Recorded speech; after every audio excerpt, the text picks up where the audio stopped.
Welcome to Taiwan Report News Brief, news, analysis, and context from Taichung, Taiwan. I'm Donovan Smith. Up today on the program, TSMC is dominating the planet and propels the stock market to a record high. Breast size and truth enter the Kaohsiung mayoral race, and you can't make this stuff up. The Kaohsiung mayoral campaign, Jane Lee, and me. Chinese gravel ships continue to irritate. A woman receives dirt from China in the mail. And of course, plenty of headlines. Taiwan health authorities have tested 189 people who may have come into contact with a migrant worker that tested positive for COVID-19 shortly after he returned from Thailand last week, the Central Epidemic Command Center said on Tuesday. As of Monday, 189 people at the company where the Thai man was employed had been tested, and the results for 28 of them have been obtained, all showing negative. Taiwan's Ministry of Foreign Affairs announced that foreign students currently residing in Taiwan do not need to go on visa runs to continue their studies or transfer to a new school. 4 million people in Taiwan on Tuesday won 500 NT vouchers towards sports-related spending after a live draw from a total of 6.98 million entries, according to the Sports Administration. The voucher program, which was open to Taiwan citizens and their foreign spouses, received 6.98 million valid entries during the July 20th to 26th registration period, giving participants a 57% chance of winning, the agency said. Taiwan is planning to expand the recruitment of foreign English teachers from 80 to 300 per year as part of its bid to become a bilingual country. Now in its 6th year, the bilingual program sees 20 to 22 class sessions a week at Taiwan's public senior high schools conducted in English.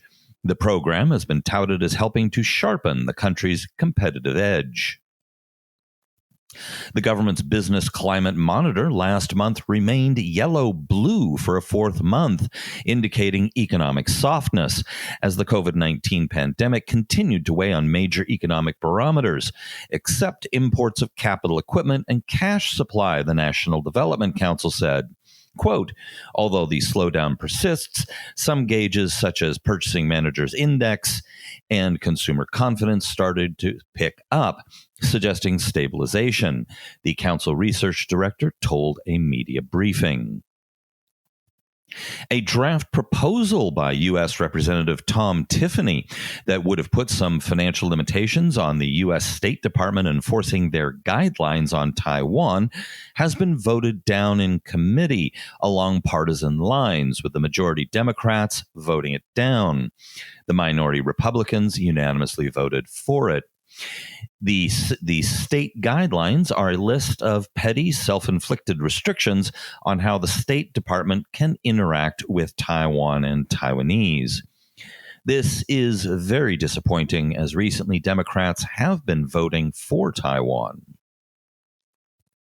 Shares in Taiwan closed at a record high Monday on a strong rally by Taiwan Semiconductor Manufacturing Company, or TSMC, and other chip makers. The weighted index on the Taiwan Stock Exchange, the TAIEX, ended up 284 points, or 2.31%, at 12,588.3. A headline in the Commercial Times over the weekend may have had something to do with it.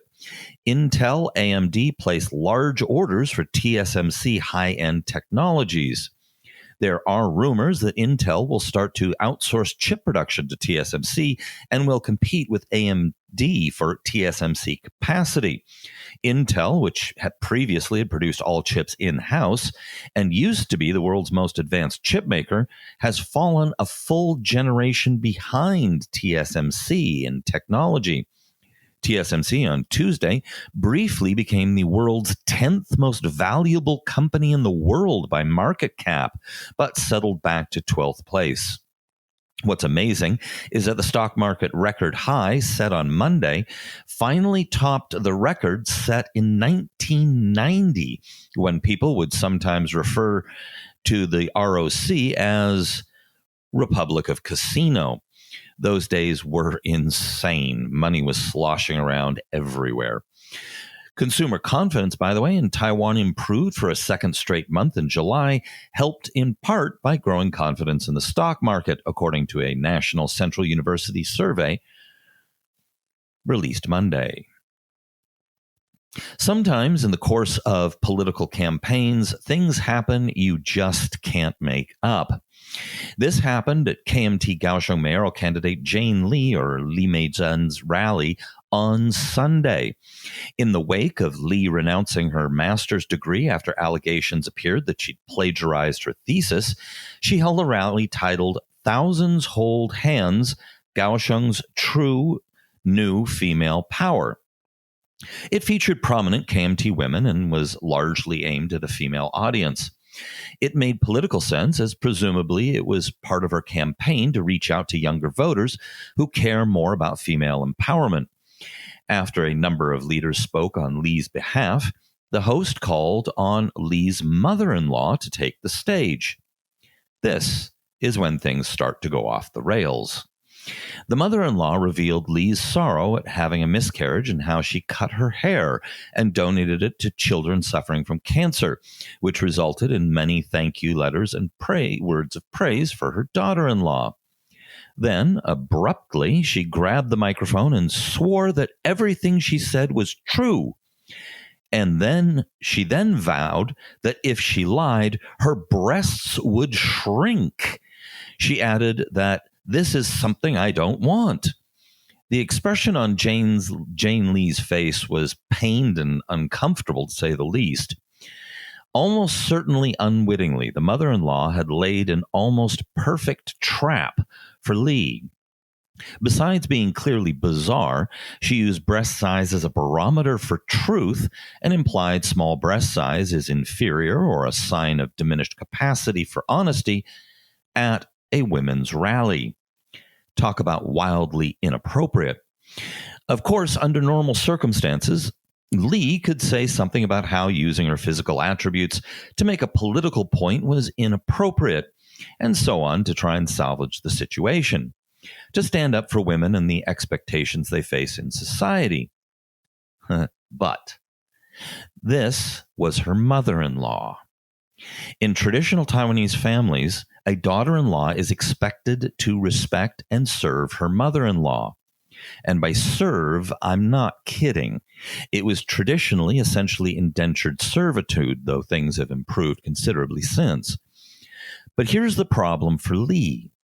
Her base skews older and more traditional. If she disrespected her mother-in-law by contradicting her, she would be viewed as a bad woman and a bad daughter-in-law with no respect for family, tradition, or elders. The irony here is thick beyond belief. Lee, at a rally about powerful women, was undone by traditional gender roles on multiple levels. She later tried to make light of it after the event, saying she was just joking, but the damage was done. Now, DPP candidate Chen Chi-mai's response was droll. When asked about breast growing smaller, if not telling the truth, he replied, "I graduated from medical school. I don't recall hearing anything like that." Double slam. In one fell swoop, he pointed out how ridiculous the claim is without being particularly mean, while at the same time reminding people of his degree, which, unlike Lee, he hasn't renounced. That wasn't the only unusual thing to involve Jane Lee, and this time it involves me. On social media, from time to time, I poke fun at ill-conceived or bizarre campaign ads and materials. I'm not particularly partisan about it. I'm usually making fun of the ads, not the candidate. I stumbled upon an ad for Jane Lee that at first glance looked normal enough. Her looking attractive in a t-shirt and blazer standing in front of a blue background. However, two things jumped out at me. In English, in all caps and really big letters, it said "young," which was a theme repeated in the Chinese text. The other thing was her shirt, which appeared to read "nothing." Yes, the word "nothing" in English. Now, the first letter wasn't visible, but that seemed the most likely guess. The clothing might have also made sense. On Facebook, I wrote a longer comment, but the Twitter version read, "Clearly, any young voter will immediately swoon upon seeing the word young and switch to the KMT. But I'm guessing the real clincher for young people that will totally win them over is that their shining avatar appears to be wearing a shirt emblazoned with nothing." I posted up, people put up some funny comments, and I forget about it and go home. Next day, a sharp-eyed fellow named Philip posts up a Liberty Times article with the headline, "It Makes You Shake Your Head. Former Taichung American Chamber of Commerce chairman Jane Lee is relying on nothing to attract young people." Obviously, that was way pithier in Chinese. The graphic for the article was my tweet, an image of my tweet. Mercifully, the article added some of the more analytical comments from my Facebook post, but being pan-green, they clearly enjoyed my sarcastic comments. I thought, okay, no big deal. No one will pay too much attention. It's a short piece in a paper with a circulation of 2.8 million.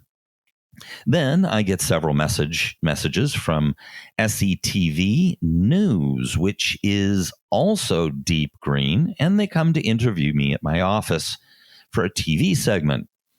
Other newspaper outlets picked it up, and finally, the deep blue pro-KMT China Times comes out with an article on it. Jane's Lee camp had come out with a response to my tweet. They said the nothing wasn't meant to convey any meaning, and there was no need to make jokes about it. I actually did tell SET News that I doubted she meant anything by it, and that she probably wasn't really paying attention to the English. No politician would intentionally pick a shirt with that message. They didn't actually run that quote, though. The Lee camp spokesperson also said that nothing could also represent nothing impossible. A Chinese gravel ship capsized Sunday night off the coast of the Taiwan-held Penghu Islands, leaving at least 4 of its crew members dead, the Coast Guard administration said Monday. Taiwan has been battling illegal Chinese gravel miners, which has become a major headache for the Coast Guard and for Taiwan. Chinese ships impounded for illegal sand dredging could be handed over to the military for target practice, according to the Coast Guard administration. Thousands of such ships have been active around Taiwan, particularly near Penghu in the middle of the Taiwan Strait, after China banned the dredging of sand closer to its coast. Since October, the Coast Guard has impounded 3 of the vessels, which will first be put up for auction, CNA reported. In the event that no buyer shows up, the ships could be transferred to the military for use as targets in live fire missile drills. The Council of Agriculture issued a warning after a Taiwanese woman allegedly received a package containing dirt from an unknown sender in China, echoing several similar incidents that have been reported in the United States in recent days.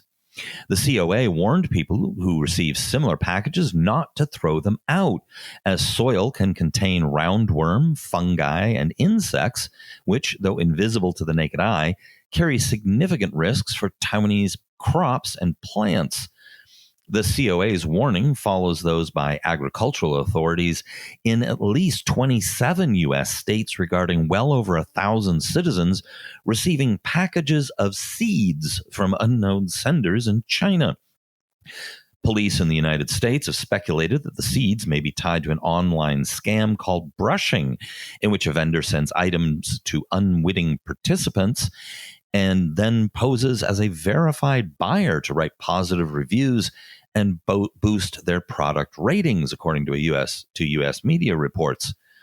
Other media reports, including the New York Times, have run suggestions that the seeds were of invasive plants and it was a kind of hostile attack. Or perhaps someone in China is thoughtfully sending back to Taiwan some of that illegally mined gravel.